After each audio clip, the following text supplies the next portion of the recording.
Bonjour, nous avons rendez-vous avec Julien Paco qui est ostéopathe et donc il va nous parler un peu de sa médecine et je vais tester ma première séance d'ostéopathie avec lui aujourd'hui. Suivez-moi. Bonjour Julien Paco, alors vous êtes ostéopathe. Bonjour. Oui, donc quels sont les domaines d'intervention de l'ostéopathie? Le champ d'action de l'ostéopathie est assez large.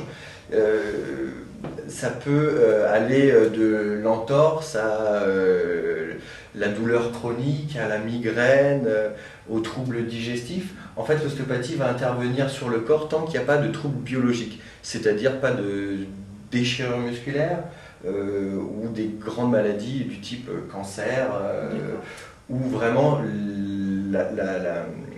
la structure est atteinte.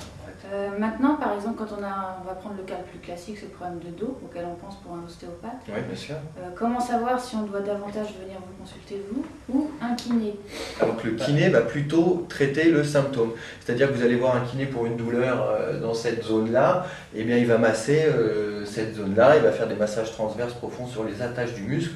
Nous, on va chercher le pourquoi du comment. Donc, on va chercher pourquoi vous avez mal là. C'est peut-être à cause d'un problème de bassin, un problème digestif, un problème de pied, un problème de membrane, de tension. Enfin, nous, on a tendance à traiter la cause plutôt que le symptôme.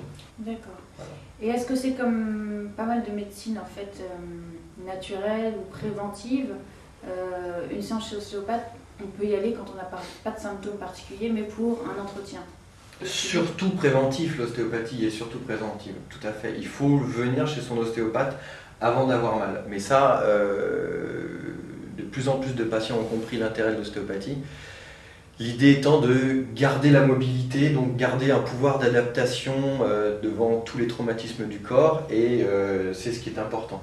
Il faut envisager la santé comme un jardin en fait. Il faut entretenir le jardin avant que celui-ci soit envahi par les mauvaises herbes. Prenons le cas justement d'une séance préventive, comment ça se passe? Eh bien, il y a tout un questionnaire qui est posé à la personne et on pose des petites questions qui va de la qualité du sommeil à la qualité de la digestion, au ressenti du corps, qui vont nous permettre de chercher des axes de traitement en voyant quel organe ou quel système est en défaillance, et on va venir soutenir cet organe avant qu'il devienne vraiment symptomatique. Mais d'ailleurs, si vous voulez, on peut essayer sur vous une séance si vous avez le temps. On a 3/4 d'heure à passer ensemble. Ça vous dit? Bah écoutez, pas de problème. Bon, allez, c'est parti.